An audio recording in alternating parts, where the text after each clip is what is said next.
دیکھتے رہیے the prime news عبد الرحمان کے ساتھ۔ دا پرائم نیوز کی اس وقت کی تازہ خبر کے ساتھ میں عبد الرحمان آپ کا استقبال کرتا ہوں۔ حبیب لاؤس میں جماعت اسلامی کی جانب سے ضلعی اجتماع کا انعقاد کیا گیا، جس میں کثیر تعداد میں مردوں کے ساتھ ساتھ خواتین نے بھی شرکت کی۔ خواتین کے لیے پردے کا انتظام کیا گیا تھا۔ مختلف عنوانات پر الگ الگ مقرروں نے لوگوں سے خطاب کیا۔ شہر کے مشہور عالم دین مولانا محمد عمرین محفوظ رحمانی صاحب نے بھی اپنے مخصوص انداز میں خطاب کرتے ہوئے کہا کہ وقت کی اہم ترین ضرورت یہ ہے کہ تمام مسلمین اپنے مسلکی جھگڑے اور اختلافات کو بھلا کر متحد ہو جائیں۔ ساتھ ہی اس بات پر بھی زور دیا کہ ہم ایک دوسرے پر تنقید کرنے سے بچیں۔ دنیا کے کسی بھی کونے میں اگر ایک ایمان والے کا خون بہایا جائے تو ایمان و اسلام کی نسبت سے تمام امت مسلمہ کو درد ہوتا ہے۔ کوئی بھی مسلک مذہب اسلام سے بڑا نہیں ہے، اس لیے اللہ کی رسی کو مضبوطی سے تھام کر متحد ہو جائیں اور اپنی صفوں میں اتحاد پیدا کریں۔ بسم اللہ الرحمن الرحیم وبہ نستعین والصلاة والسلام علی سیدنا محمد وعلى آلہ وصحبہ اجمعین، اما بعد۔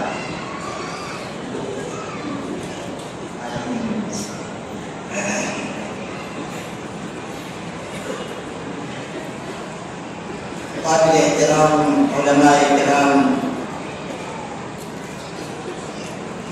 اسٹیج پر پرمخلوز معزز شخصیات، حاضرین مجلس اور پردہ نشین ماں اور بہن، جماعت اسلامی کے اجلاس کی ایک خصوصیت یہ بھی ہوتی ہے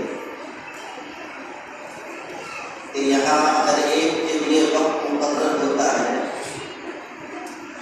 نامہ آ جاتا ہے۔ اس لیے میں کوشش کروں گا کہ مقررہ وقت میں اپنی گفتگو سمیٹ لوں تاکہ نظیم فلاحی صاحب کو میرے نام محبت نامہ لکھنے کی زحمت نہ پڑے۔ موضوع بہت تفصیلی ہے، لیکن میں کوشش کروں گا کہ اسی مختصر وقت میں جو اہم اور ضروری باتیں ہو سکتی ہیں وہ عرض کریں۔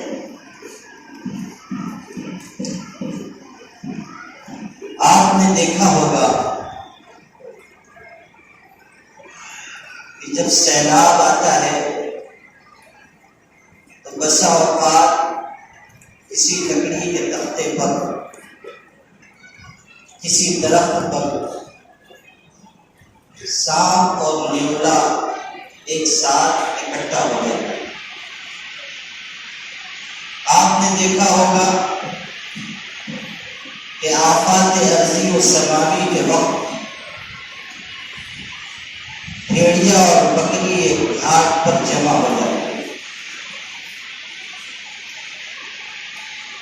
یہ در حقیقت اس بات کی علامت ہے کہ مشکل حالات جانوروں تک کو متحد کر دیتے ہیں۔ یہ اس بات کی نشانی ہے کہ پریشانیاں الجھنیں آپس میں دوری رکھنے والوں کو بھی قریب کر دیتے ہیں۔ اور کیجیے کہ اگر قدرت کے اس قانون کے مطابق مشکل وقت میں جانور اکٹھا ہو جا رہے ہیں، انسان اکٹھا نہیں ہو پا رہے ہیں، تو یہ کتنی بری بات ہے۔ خاص طریقے پر وہ امت مسلمہ جس کو جسد واحد سے تعبیر کیا گیا تھا،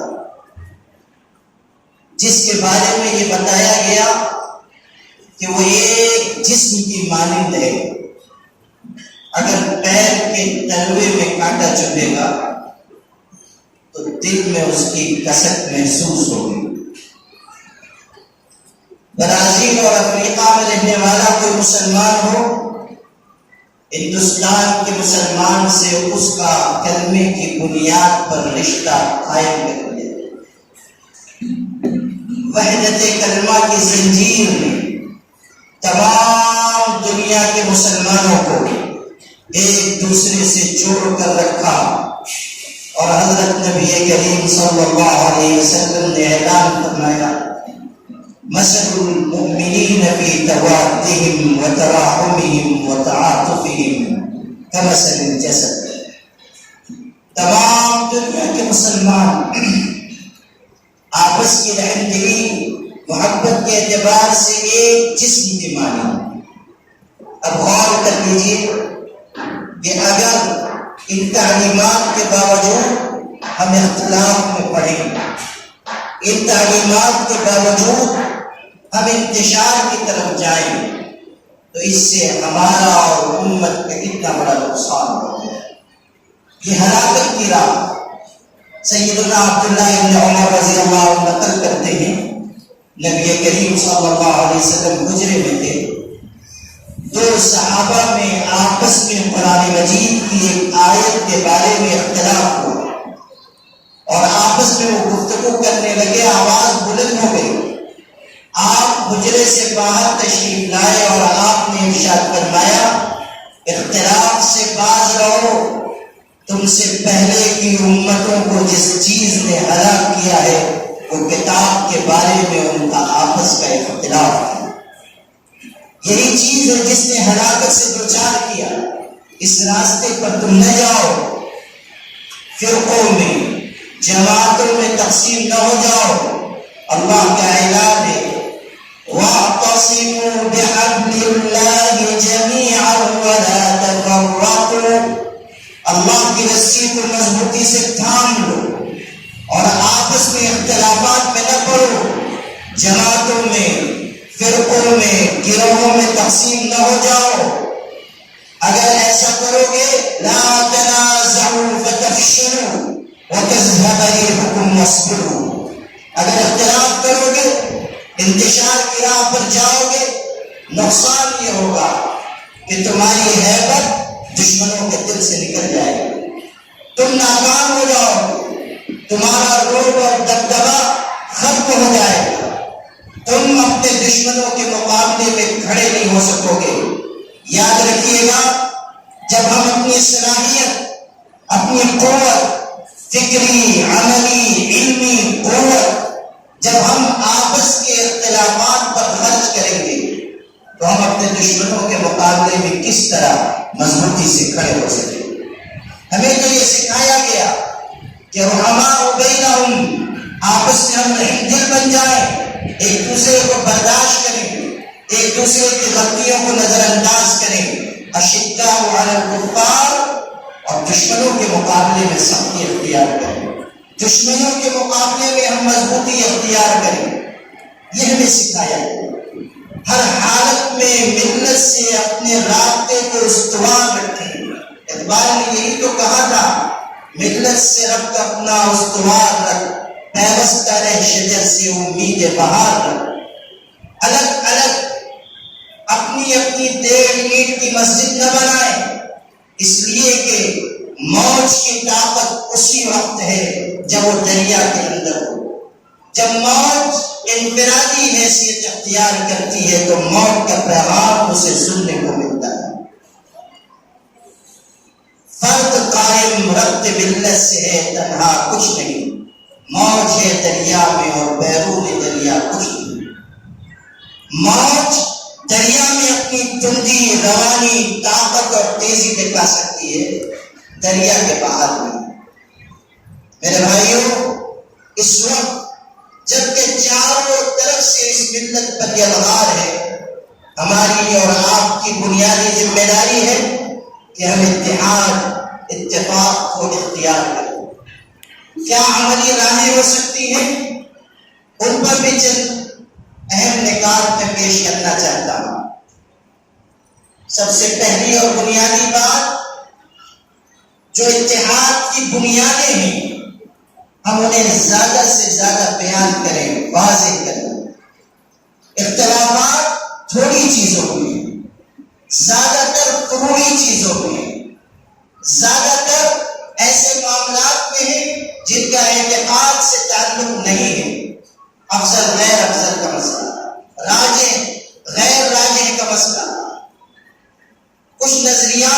مسئلہ، کچھ افکار میں اختلاف کا مسئلہ، رائے میں اختلاف کا مسئلہ، اسے بہت آسانی سے برداشت کیا جا سکتا ہے۔ جو بنیادیں ہیں ہم ان پر متحد ہیں۔ اللہ کے ایک ہونے پر کون متحد ہے؟ پیغمبر کی رسالت پر کون متحد ہے؟ قرآن پاک کی حقانیت پر کون متحد نہیں؟ عقیدہ آخرت کا کون انکار کرتا ہے؟ عقیدہ بعث بعد الموت کا کون انکار کرتا ہے؟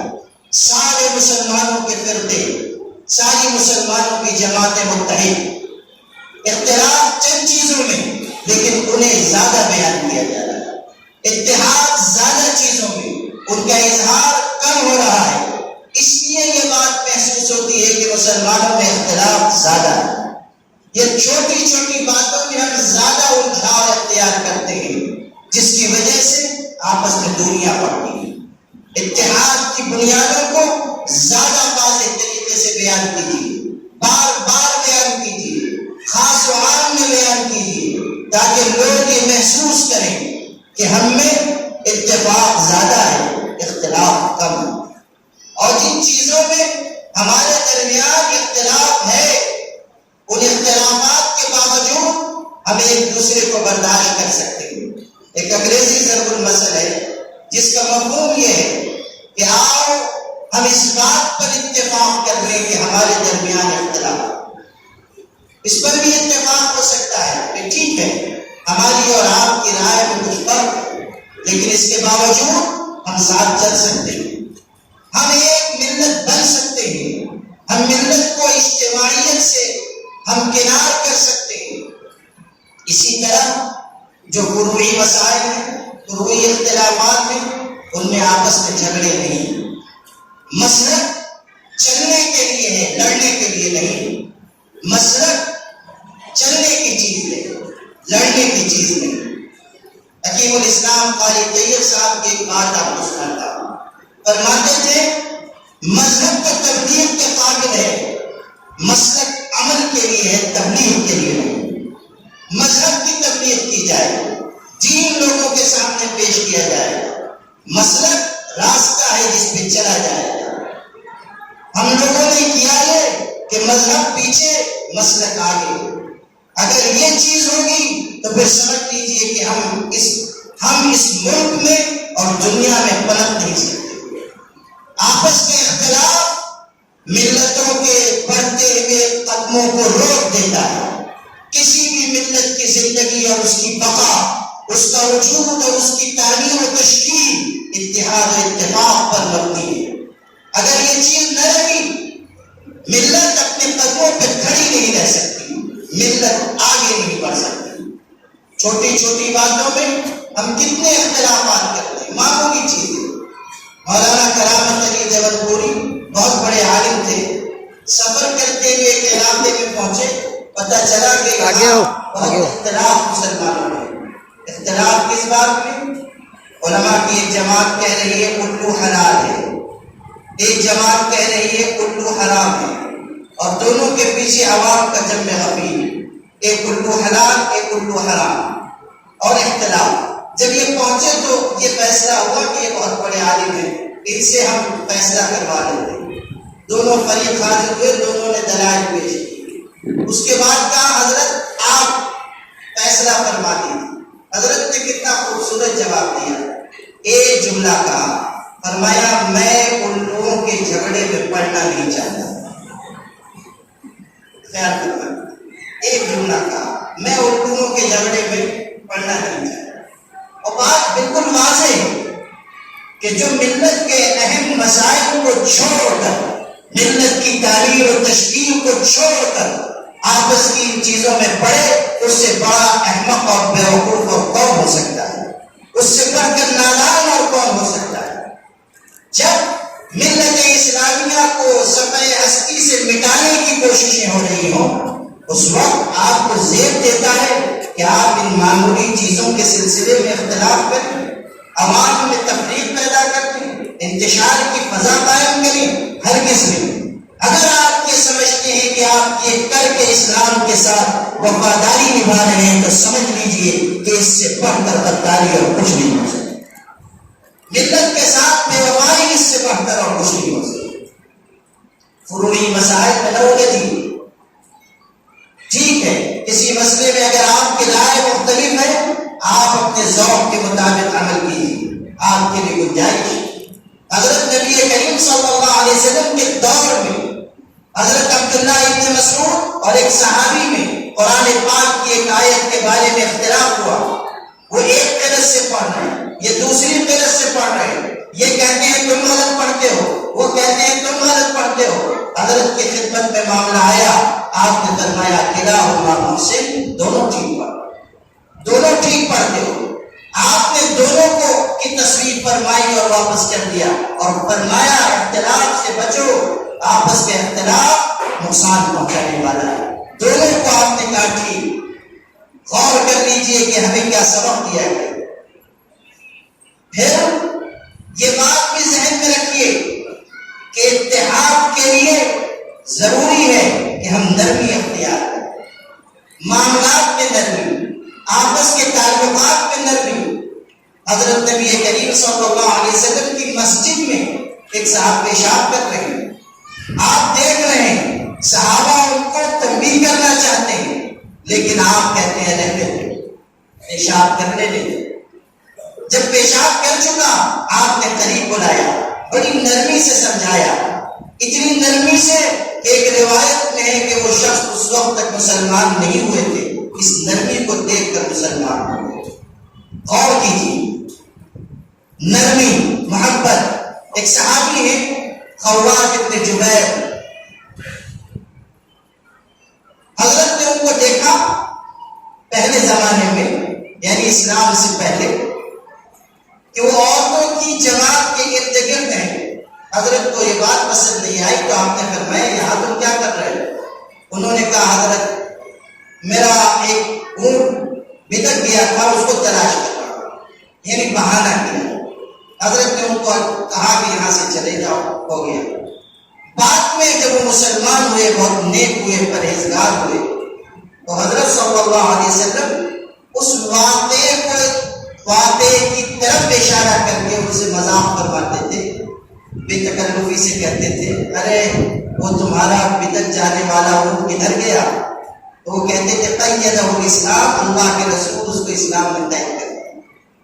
نرمی دیکھیے، محبت دیکھیے، آپ کا انداز دیکھیے۔ ایک صحابی نے نماز کے خلاف نماز حرکت کی، صحابہ برہم ہوئے، لیکن آپ نے ان کو قریب بلایا، بڑی محبت سے سمجھایا۔ وہ خود کہتے ہیں قسم بخدا میں نے حضرت سے پہلے اتنی شفقت سے سکھانے والا کسی کو نہ پایا، نہ حضرت کے بعد میں نے کسی کو ایسا شدید معلم پایا۔ بہترین تعلیم کا انداز، نرمی، محبت۔ یہ نرمی ہوگی، لوگ جڑ جائیں گے، لوگ قریب آئیں گے، مختلف خیال کے لوگ ایک دوسرے سے قریب رہیں گے اگر ہمارے اندر نرمی ہو۔ تواضع، کبر سے بچنا اور اپنے آپ کو چھوٹے پن کے راستے پر لے جانا، عاجزی اختیار کرنا، یہ بھی اتحاد کی بنیاد ہے۔ کبر ہوگا، تکبر ہوگا، غرور ہوگا، کبھی ہم جڑ نہیں سکتے۔ جب تک ہم دوسروں کو دل سے پیار نہیں دیں گے، دوسرے بھی ہمیں محبت نہیں دیں گے۔ جب تک ہم خود اکڑے ہوئے رہیں گے، دوسرے کیسے ہمارے قریب آ سکتے ہیں؟ دل کو وسیع کریں، کشادہ کریں، کبر اور غرور کو دل سے دور کریں، تواضع اختیار کریں۔ دیوبند میں ایک عالم تھے مولانا اصغر حسین، ان کا ایک بڑے عالم سے اس زمانے کے اختلاف تھا ایک علمی معاملے۔ مولانا اصغر حسین کی عادت یہ تھی کہ کبھی پنج وقتہ نماز کے لیے امامت نہیں کر پاتے، لیکن ایک مرتبہ دیوبند میں بارش نہیں ہو رہی تھی، استسقاء کا اعلان ہوا۔ استسقاء کا اعلان ہوا، نماز پڑھی گئی ان عالم کے پیچھے جو جن سے ان کا اختلاف ہے۔ یہ تو پڑھاتے نہیں تھے، یہ گئے پیچھے پڑھ کے آئے۔ دوسرے دن پھر گئے، بارش نہیں ہوئی۔ تیسرے دن وہ صاحب پڑھ رہے تھے عالم، مولانا اصغر حسین نے کہا مجھے اجازت دیجیے میں نماز پڑھا دیتا ہوں۔ لوگوں کو حیرت ہوئی ہے، کبھی گھر محلے کی مسجد میں نماز نہیں پڑھاتے، آج اتنے بڑے مجمع میں کہہ رہے نماز پڑھا دی ہے، بارش نہیں ہوئی۔ لوگوں نے بعد میں پوچھا آپ نے خود کہہ کر امامت دے دی، عجیب بات۔ فرمایا آسان یہ تھے بارش نہیں آئے گی. مجھے یہ خیال ہوا کہ 2 دن سے یہ نماز پڑھا رہے، تیسرے دن بھی پڑھائیں گے، لوگ یہ کہیں گے کہ امام میں کچھ کمزوری ہے، گناہ ہے، تب تو بارش نہیں ہوئی. میں نے چاہا کہ اس ملامت میں بھی شریک ہوں. حالانکہ آپس میں اختلاف، لیکن اختلاف کے باوجود چونکہ تواضع ہے، انکساری ہے، کبر اور غرور نہیں، اس لیے یہ رائے اختیار کی کہ میں بھی نماز پڑھا دیتا ہوں، ملامت میں شریک ہو جاؤں. غور کیجیے، یہی وہ بنیاد ہے کہ جس سے امت جڑ سکتی ہے. یہ بھی خیال رکھیے کہ اس وقت ہمارے جو آپس کے اختلافات ہیں اور جو آپس کی دوریاں ہیں، ان میں بہت بڑا ہاتھ اس کا ہے کہ کسی جماعت کی کوئی مقتدر شخصیت ہے، کوئی بڑی شخصیت ہے، ہم تنقید کر رہے ہیں، ہم برا کہہ رہے ہیں، ہم تنقید کر رہے ہیں. جو محترم شخصیات ہیں، اگر آپ ان کو نہیں مانتے ہیں مت مانیے، مگر آپ تنقید مت کیجیے، آپ برا مت کہیے، آپ تنقید مت کیجیے. قرآن نے سکھایا لا تسبوا الذین یدعون من دون اللہ، جو بت ہیں، اصنام ہیں، ان کو برا نہ کہو ورنہ پلٹ کے وہ اللہ کو بلاتے ہیں. ابو لہب کی بیٹی ایمان لے آئی تھی، اگرچہ کہ ضعیف روایت ہے لیکن روایت ہے کہ ابو لہب کی بیٹی ایمان لائی. حضرت نبی اکرم صلی اللہ علیہ وسلم نے فرمایا ابو لہب کو برا نہ کہو، کافر باپ کی وجہ سے مومن بیٹی کو تکلیف نہ پہنچے. محترم شخصیات کے بارے میں لب کشائی کی ضرورت نہیں ہے. ہوتا یہ ہے ایک جماعت کے کوئی مقتدا ہے، ہم ان کے بارے میں کھلے عام ایسے الفاظ کہتے ہیں کہ اس جماعت کے لوگوں کا دل چھلنی ہو جائے. یہ نہیں ہونا چاہیے. ہاں اگر کوئی واقعی ایسی بات ہے جو قابل اصلاح ہے، ہم ہلکے پھلکے الفاظ میں کہہ سکتے ہیں، لیکن تنقید کے نام پر تنقید سے اختیار کرنا، اس کی نہ شریعت میں گنجائش ہے نہ قرآن نے اس کی اجازت ہے. منع کیا ہے. اس کی وجہ سے بھی دوریاں پیدا ہوتی ہیں، اس کی وجہ سے بھی بہت الجھاؤ پیدا ہوتا ہے. ایک بات اور عرض کرتا ہوں کہ جو اس وقت مختلف خیال کے اور مختلف مذاہب کے مسلمان ہیں، اگر ان میں آپس کے روابط پڑھیں، مختلف موقعوں پر آپس میں لوگ بیٹھیں، ایک دوسرے کو سنیں، ایک دوسرے کے قریب آئیں، بہت سی غلط فہمیاں اور اختلافات خود بخود مٹیں گے. ضابطے بہت مرتبہ معاملات کو بگاڑ دیتے ہیں، رابطے بہت سی بگڑی ہوئی باتوں کو بنا دیتے ہیں. رابطہ آپس کی دوریوں کو ختم کرتا ہے، فاصلوں کو مٹاتا ہے، ایک دوسرے کو قریب لاتا ہے. اور انڈیا مسلم پرسنل لا بورڈ اسی نقطۂ نظر کے ساتھ قائم ہوا تھا. اور آپ دیکھ لیجیے کہ نصف صدی گزر چکی، آج بھی صورتحال یہ ہے کہ ہر مسلک، ہر مکتبہ فکر، ہر جماعت کے لوگ آپس میں بیٹھتے ہیں، آپس میں گفتگو کرتے ہیں، ملت کے مسائل پر بات ہوتی ہے، اجتماعی شکلیں اختیار کی جاتی ہیں. اور اس رابطے کا فائدہ یہ ہے کہ اگر کوئی مسلکی معاملہ بھی آ جاتا ہے لوگ اس کو برداشت کرتے ہیں. طلاق کا معاملہ آیا اور اس میں ایسی شک حکومت نے اختیار کی تھی کہ جو بظاہر ایک مسلک کے موافق جا رہی تھی. اور کہنے میں کیا حرج ہے، میں تو صاف کہنے کا عادی ہوں، ہمارے اہل حدیث بھائیوں کے مسلک کے کسی قدر قریب تھی، لیکن سمجھیے اتحاد اور رابطے کی طاقت کہ ہمارے اہل حدیث بھائیوں نے مسلم پرسنل لا بورڈ کی میٹنگ میں یہ بات کہی کہ ہم جان رہے ہیں کہ حکومت نظام طلاق کو ختم کرنا چاہتی ہے، اس لیے ہم اس فیصلے کے ساتھ ہوں گے جو مسلم پرسنل لا بورڈ کرے گا. یہ ہے اتحاد کی اور رابطے کی طاقت. یہ ہے امت کے اجتماعی مسائل کے لیے آپس میں مل بیٹھ کر کچھ سوچنے اور غور کرنے کا فائدہ ہے. تو رابطے ہمارے مضبوط ہوں، بیٹھے ایک دوسرے کے ساتھ، سمجھے ایک دوسرے کو، برداشت کریں ایک دوسرے کی باتوں کو، بہت سی راہیں کھل جاتی ہیں. آخری بات عرض کرتا ہوں چونکہ وقت تنگ ہے، آخری بات میں عرض کرتا ہوں کہ ملک کے موجودہ حالات میں ہمیں اتحاد کی ضرورت کا احساس تقریر سے، تحریر سے، گفتگو سے، اپنے عمل سے، اپنے برتاؤ سے زیادہ پیدا کرنا چاہیے. ہر مکتب فکر کے لوگوں، ہر مسلک کے لوگوں، ہم اپنی زبان سے اتحاد کی بات کریں، لکھیں اتحاد کی بات. ہم اپنے عمل سے ثابت کریں کہ ہم اتحاد ملت کے داعی ہیں، ہم اتحاد امت کے خواہاں ہیں. اپنے عمل سے ثابت کریں تاکہ عام مسلمانوں میں یہ پیغام جائے کہ ہمارے مقتدی اور پیشوا ملنا اور جڑنا چاہتے ہیں، اس لیے ہم ملے اور جڑے. جیسے مقتدی کا عمل ہوگا، عوام کا عمل اسی کے مطابق ہوگا. المرء علی دین خلیلہ. ہمیں اس راستے کو اپنانا ہوگا. جب ہم اس راہ پر چلیں گے اور لوگوں میں یہ بات عام ہوگی کہ حالات اب ایسے نہیں ہیں کہ ہم اختلاف کریں، حالات ایسے نہیں ہیں کہ ہم لڑ پڑیں. اب کس مشکل وقت کا ہم کو انتظار ہے. چاروں طرف سے یلغار مسلمانوں پر ہے، چاروں طرف سے یلغار اہل ایمان پر ہے. قانونی راستے سے، لا قانونی راستے سے، حکومت کی راہ سے، فرقہ پرستی کی راہ سے، ہر اعتبار سے یلغار مسلمانوں اور اسلام پر ہے.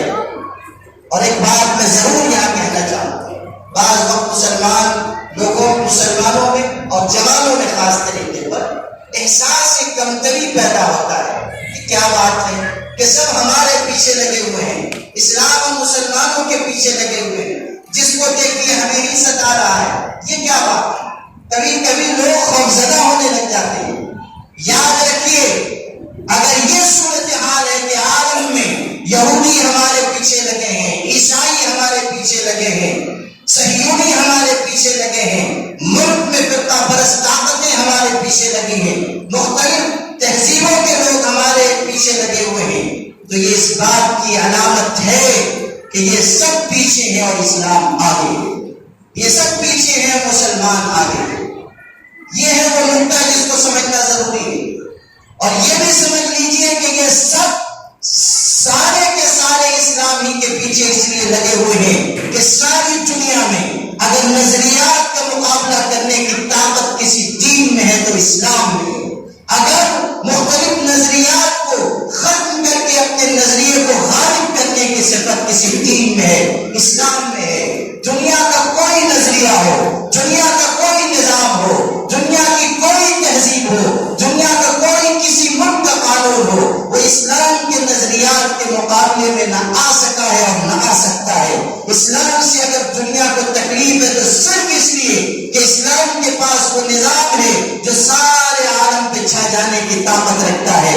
اگر ہم صحیح طریقے پر اسلام کو پیش کریں، اتحاد اور اتفاق کی راہ پر چلیں، ملت واحدہ بنے، جسد واحد بنے، فروعی مسائل کو چھوڑ کر اجتماعی راہوں پر آئیں، اپنی صلاحیت کا صحیح استعمال کریں، اپنے نوجوانوں میں شعور بیدار کریں، ان کے اندر تحریک اور انقلاب کی صفت پیدا کریں، انہیں بتائیں کہ ان کی منزل کیا ہے. انہیں غلامی کے لیے اور ابتدا کے لیے پیدا نہیں کیا گیا، انہیں نوبت اور قیادت کے لیے پیدا کیے گئے ہیں. ہم ان کے دل پر نقش توحید راسخ اور ثابت کریں اور ہم بتائیں کہ تمہاری منزل بہت دور ہے اور تمہیں کٹھن محنت کے ساتھ وہاں جانا ہے اور پھر اسلام کا کاروبار رواں دواں ہو. تو یاد رکھیے کہ اللہ کی مدد و نصرت آئے گی اور اسلام خدا کے قانون کے مطابق غالب آئے گا. واللہ متم نورہ ولو کرہ الکافرون. نور کی ایک کرن ظلمات پہ بھاری ہوگی، رات تمہاری ہے تو کیا صبح ہماری ہوگی. اس وقت کے لیے بس اتنا ہی، دیجیے اجازت. ملتے ہیں اگلی بار ایک نئی خبر کے ساتھ. دیکھتے رہیے دا پرائم نیوز، میرے یعنی عبد الرحمان کے ساتھ.